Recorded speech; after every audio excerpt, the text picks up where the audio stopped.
with having Zeke that allow you to have other players so that you can win the Super Bowl. And that's what we're going through. Well. We are joined by Fox NFL analyst Mark Schlereth. Good to have you with us. What do those comments from Jerry mean, in your opinion? Well, I mean, Jerry is 100% right. You don't have to have the rushing champion to win the Super Bowl. I don't know that the Cowboys have ever won the Super Bowl without the rushing champion, but you don't have to have the rushing champion to win the Super Bowl. Well, they have. The first two they did. Okay, yeah. But go ahead. I think the point being is, but that's how you built this team. Yeah. Right? Like, you built this team to be dominant up front, to be able to run the ball, to be able to control the line of scrimmage. That's how you've built this team. Okay. Like, there are a lot of teams this is me, a lot of teams that can lead the league in rushing, but don't know how to run the ball. And that sounds counterintuitive, but what you get are a lot of empty yards. You see teams that lead the league in rushing, but they spread everybody out. They get a quality two-man side on 3rd down and 6. They pop a 27-yard draw, and they think that they're great at running the ball.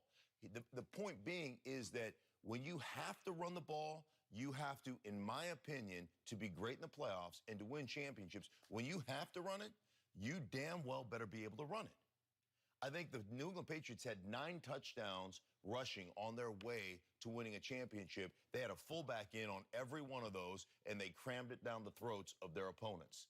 That's running the ball when you have to run the ball. That's running the ball in the end zone. That's running the ball in the red zone. That's running the ball in 3rd down in short situations or 2nd down in short situations. So there's a difference between leading the league in rushing with empty yards and understanding how to run the ball. And with Zeke, they understand how to run the ball, and that, to me, is imperative.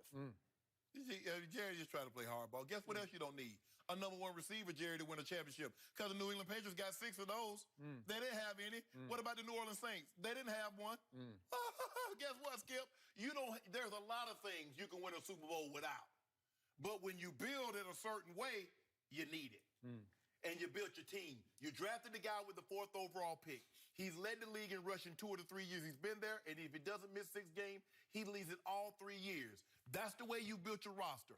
#1 draft, a top 10 pick at left tackle. Zach Martin, a top pick. Travis Frederick, top pick. Okay. Ty Smith. Ty Smith with the left tackle. Right. Okay, Skip. You got 3 first-round offensive linemen. Yep. What are you trying? You draft a running back in the 1st round, in the 4th pick overall. What are you telling the league what you're doing? They heard Mel Kiper say, "Oh, the running back position is devalued," but they still took him. Now they want to. The league says, or they're devaluing the. I don't care about the league. Mark, you was in this league when does Jerry Jones ever cared about what else the league was doing? That's why he signed his own deal. He went with Pepsi when everybody else was with Coca-Cola. He signed a deal unilaterally with Nike. Got Nike banned for 10 years and the league went with Reebok. NFL, Nike got back in, but that's neither here nor there.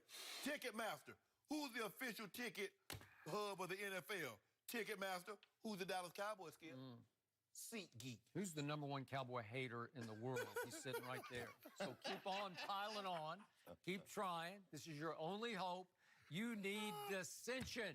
You need contractual confusion and chaos in Dallas, right? That's your only hope. Pay it. I must admit, I hate this. I fear this because Ezekiel Elliott is blowing this. He is playing this so wrong because all of a sudden he pushed Jerry far enough. Jerry just declared negotiating war on Zeke. Okay. I knew it was coming because I really know the psyche of Jerry Jones. He's got a huge ego, but more than that, he is so stubbornly proud. He is now in the Pro Football Hall of Fame, and he's got 5 Lombardi trophies in his office. 3 that he won. Yeah.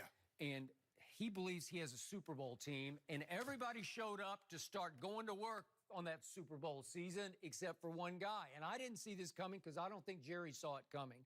And not only did 21 stay in Dallas, he just went to Cabo. And it's okay to go to Cabo when you're suspended for 6 games, but Jerry Jones, as I told Shannon earlier in the show, he can be the nicest guy in the world or he can get the maddest in the world of anybody I've ever been around. And the fuse is short. and it just went. He just exploded into negotiating mode.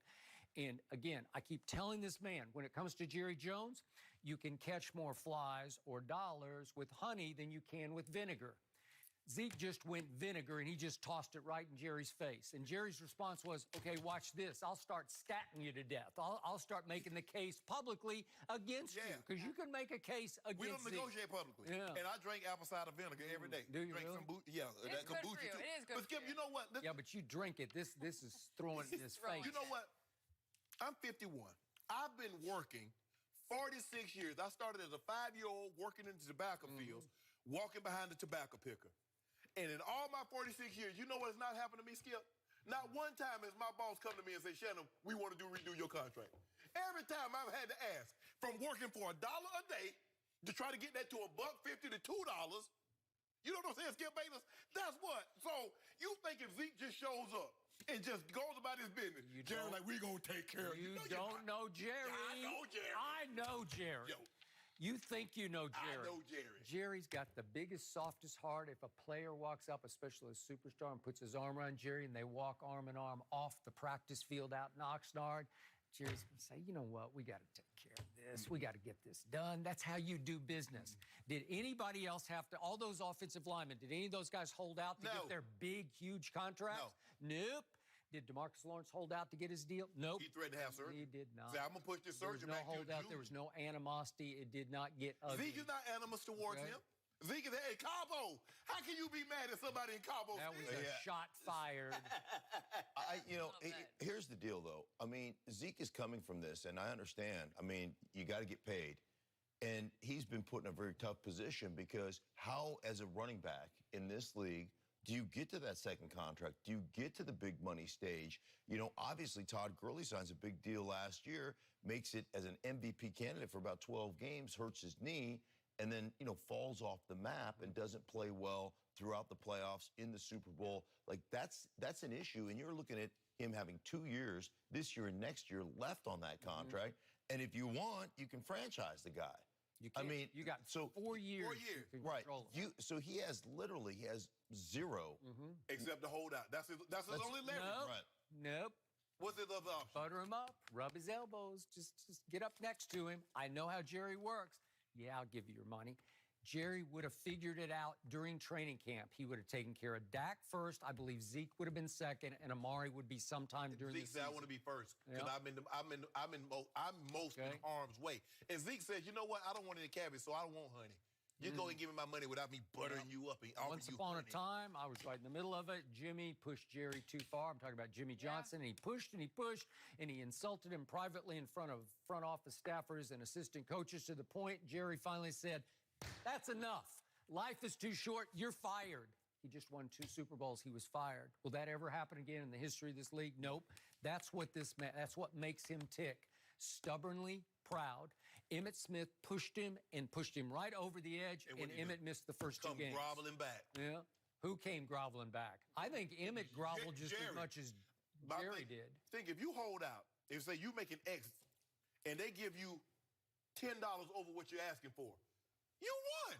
Because you said you weren't going to give me anything. You told me to play up under the contract that I was obligated. No, you didn't. He never said that. Yeah, he did. He's going to give him his money. Another way, he should have gave it to him early. He would have lost those 2 games. The Rams made the most foolish deal with Todd Gurley in the history of the running back position. No, it wasn't. They like insanely overpaid for that position, and it bit them at the end of the year because he couldn't finish. Let me tell you, right? Does he not have arthritic knees? We don't know that to be certain. Okay, well, let me tell you what's going to be. Everybody's got arthritic knees. If you play this game, you got arthritic knees. But guess what's going to be more foolishly? Giving a guy $35 million, that's the middle of the pack. Now we're up to 35. Now We were like 25, then it went to 30, then it went to 35. No, 30 is entry level. It's kind of like living in Bel Air. Bel Air is like $10 million. That's the entry level home. Even if he does come back, and let's say he misses the first 2 weeks, even if he does come back and doesn't have a contract, you know what? To me, the wear and tear he saved on his body through training camp, through the preseason games, that's through all the things, I'm like, he wins. So, I mean, you made your point. You think Le'Veon won? He missed the whole year last year, and now he's a we'll Jet. See. I mean, because you trying to put 400 carries on the man. Yeah, and what was about to happen to Le'Veon before the Jets saved his behind? Nobody wanted him. The market had dried up, and the Jets were bidding against themselves and gave him 13.1 to Gurley's 14.4. And guess what? You're gonna have to pay him $1 more than Todd Gurley, and you're bidding against yourself because he's under contract with you. Nobody else can bid on him. Well, obviously, Zeke and his reps are asking for well beyond the insane money the Rams gave Todd Gurley. Yes. $45 million guaranteed, 14.4 per year. So they're asking for God knows what, $70 million guaranteed.